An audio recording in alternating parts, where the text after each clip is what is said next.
Enam juga Allah hanya cabut nikmat yang dijo kuasa kaum kecuali kaumnya kai kufur nikmat, maka nikmat dicabut. Oke dicabut yang kuat udah hang ho raya dia terus.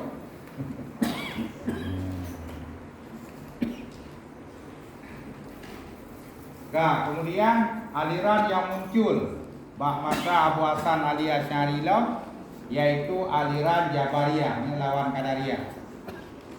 Menyo Qadariyah, Allah Taala hanya pegat buat manusia yang menciptakan pekerjaan dirinya.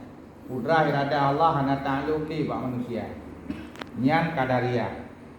Awalnya awak ke hubungan kudrah iradah dengan Allah. Sebaliknya Jabariyah. Aliran Jabariyah ini diciptakan oleh Jaham bin Safwan. Jadi Jaham bin Safwannya ni awak keluarga Kristen. Diciptakan dua buah aliran untuk memecah belah umat Islam. Pertama, diciptakan aliran Mujassimah, yang kedua diciptakan aliran Jabariyah. Itu salah satu ajaran Jabariyah. Kita dipaksa oleh Allah untuk berbuat baik atau berbuat jahat. Namanya saja Jabariyah. Jabarun, paksaan. Maksudnya tanya leureung Pak Jabariyah. Kau berani ro nak pegah Allah memaksa ro. Ketika ada cimencu elo hana salah, paksa oleh Allah cimencu. Watem lina elo hana salah, paksa oleh Allah tu mudina. Poh gop mati elo hana salah. Allah yang paksa lu untuk membunuh. Kau berani menyalahkan Allah? Tidak, kami tidak menyalahkan Allah. Bukti Allah memaksa kami. Allah punya nama Jabbar. Jabbar. Kenapa semua sunnah? Jabbar. Bermakna Allah yang memaksa. Kau gawat jitu dah ibadah ni. Maka awaknya mesti cuma tak draw Tadi yang aku cuma kehendak Allah itu. Apa kau kehendak Allah? Bukan lina, kehendak Allah, mandu kehendak Allah. Dia nak salah. Nyo Jabariyah, nyo urang bersalah Tuhan, nyo lebih buruk daripada Qadariyah. Menyo dia ulama menyo Jabariyah nyo umpama bangkai atau tai, menyo Qadariyah umpamakan darah. Dua-dua mana? Nanti lebih jeleknya.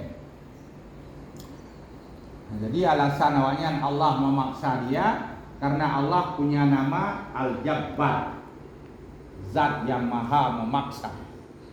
Maka tidak roh satu mayak dia tak paksa Tuhan. Harus buat kebaikan dan buat kejahatan menurut tak paksa Tuhan. Ini akidah awalnya. Menyalur sunnah wal jamaah di tengah. Maka ketika mengelung berbuku, katanya yang bawa Qadariyah, yang berbuku lo, yang pegat pilung, yang berbuku pilung, yang Qadariyah. Katanya yang bawa Jabariyah, yang pegat berbuku Allah, yang berbuku pi Allah, pilung cuma bayangan Allah. Katanya yang bawa sunnah wal jamaah, yang pegat Allah, yang berbuku lo.